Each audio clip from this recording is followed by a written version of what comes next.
Sebuah video yang viral di media sosial menunjukkan seorang pria berbadan tegap yang diduga mengancam karyawan sebuah toko elektronik di tebing tinggi Sumatera Utara.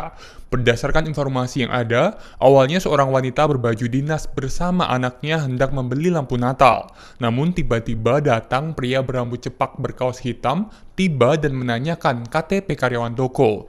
Kemudian karyawan toko tersebut bertanya, kenapa calon pelanggannya itu malah marah-marah setelah tidak diberi KTP. Namun, reaksi pria berkaos hitam ini yang membuat akhirnya heboh. Pria tersebut mengancam akan menembak karyawan toko itu dan membuat pengunjung lainnya panik. Setelah video tersebut viral, rupanya pria itu adalah oknum polisi dari Polres Serdang Bedagai. Kasih Humas Polres Tebing Tinggi, Ibtu Mulyono mengatakan saat ini yang bersangkutan dalam proses pemeriksaan Propam Polres Serdang Bedagai. Download Tribun X sekarang, menghadirkan lokal menjadi Indonesia.